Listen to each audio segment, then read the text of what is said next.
Assalamualaikum warahmatullahi wabarakatuh. Perkenalkan, nama saya Galuh. Juga. Saya Boris Sukarendani. Saya Emal Fadlizin. Kami dari kelompok 4 kelas 2B akan mempresentasikan hasil kerja kelompok kami yang berjudul Wudu, Mengusap Kub dan Istinja. Materi yang pertama akan disampaikan oleh Saudari Morel. Silakan. 1. Wudu. Kata wudu dibaca domah huruf D-nya adalah sebutan untuk sebuah pekerjaan.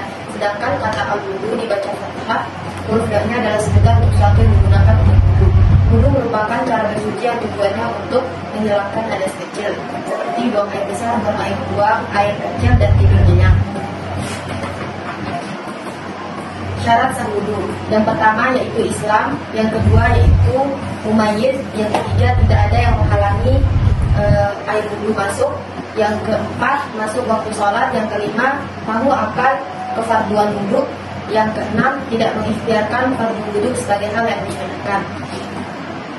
Selanjutnya rukun wudu. Yang pertama niat dalam hati, yang kedua membasuh wajah 3 kali, yang ketiga membasuh kedua tangan hingga siku-siku, yang keempat mengusap kepala dari depan hingga belakang, dan yang terakhir membasuh kedua kaki hingga kedua mata kaki melalui terjep.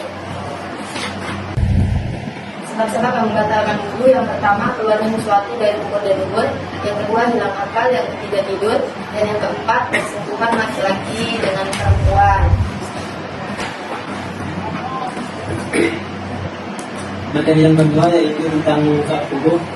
Mengusap tubuh merupakan menyapu sebagai kepala dan membasuh kaki hingga kedua mata kaki merupakan bagian dari rukun wudu. Hal ini sesuai dengan apa yang difirmankan Allah Subhanahu wa taala dalam Al-Qur'an, yaitu dan sepuluh kepala kalian dan basuh kakimu sampai dengan kedua mata kaki. Hukum mengusap tubuh merupakan diperbolehkan. Cara mengusap tubuh yaitu kedua pohon dipakai setelah bersuci sempurna, kedua pohon meliputi bagian kaki yang wajib dibasuh, kedua pohon terbuat dari bahan buah dipakai untuk berjalan. Tayamum secara bahasa artinya seperti al-wudu, yang berarti bermaksud atau bertujuan. Sedangkan secara istilah syariat, tayamum adalah tata cara bersuci dari hadas dengan mengusap wajah dan tangan menggunakan sa'id yang bersih. Dapat disimpulkan bahwa tayamum adalah bersuci sebagai pengganti wudu atau mandi wajib yang tadinya harus menggunakan air bersih, digantikan dengan menggunakan tanah atau debu yang suci. Sebab tayamum: yang pertama, dalam perjalanan jauh; yang kedua, jumlah air tidak mencukupi karena jumlahnya sedikit; yang ketiga, telah berusaha mencari air tapi tidak ditemukan; yang keempat, air yang ada suhu atau kondisinya haratan; yang keenam, air yang ada hanya untuk minum; yang ketujuh, air berada di tempat yang jauh yang dapat membuat telat sholat; yang kedelapan, pada sumber air yang ada memiliki bahaya atau sakit dan tidak boleh terkena air. Syarat sah tayamum: yang pertama, telah masuk waktu sholat; yang kedua, memakai tanah berdebu yang bersih dari najis dan kotoran; yang ketiga, sudah berupaya atau berusaha mencari air namun tidak ketemu; dan yang terakhir, menghilangkan najis yang melekat pada tubuh. Adapun tata cara tayamum: dalam pelaksanaannya, tayamum memiliki beberapa cara agar kalian dapat melakukan tayamum dengan sempurna.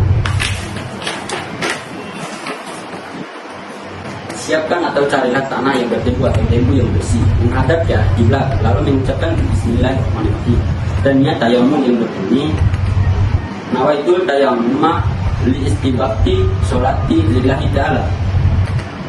Aku berniat tayamum agar diperbolehkan sholat karena Allah Ta'ala. Setelah itu, letakkan kedua telapak tangan ke daerah yang berdebu dengan posisi jari tangan yang diletakkan.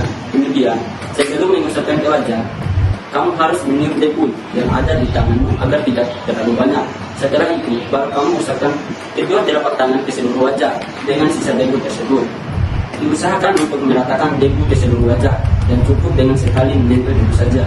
Selanjutnya, kamu bisa melepaskan aksesoris yang ada di tanganmu. Setelah semuanya lepas, letakkan kembali kedua telapak tangan dengan jari yang direnggangkan untuk menyentuh debu. Lalu, tempelkan telapak tangan kiri dan di atas punggung tangan kanan. Berikutnya, kamu bisa mengucapkan dari punggung tangan kanan hingga sikunya. Lalu jangan lupa juga usap sisi lain pada tangan kanan dan terbalik untuk menyatukan kedua telapak tangan yang didahului dengan mengusap telapak kanan. Setelah itu bisa lakukan pada bagian tangan kiri seperti pada tangan kanan. Yang terakhir, pertemukan kedua telapak tangan dan usap sela-sela jari bagian. Selanjutnya istinja. Dalam ilmu fikih, istinja adalah membersihkan suatu najis yang keluar dari kubur atau dubur menggunakan air atau batu dan benda jenisnya yang bersih dan suci.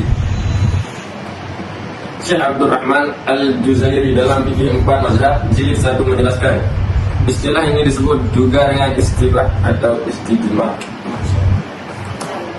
Hanya saja istijmar biasanya dikhususkan untuk istinja dengan batu.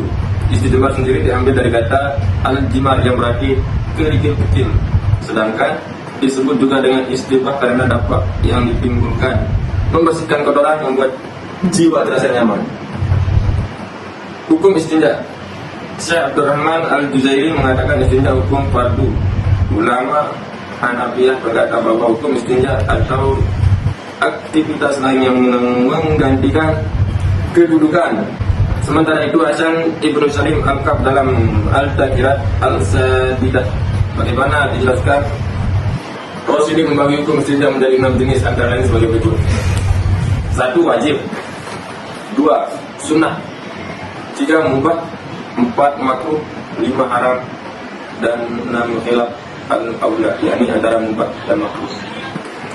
Tata cara istinja. Secara umum tata cara beristinja ada 3. Pertama, menggunakan air dan batu. Cara ini merupakan cara yang paling utama.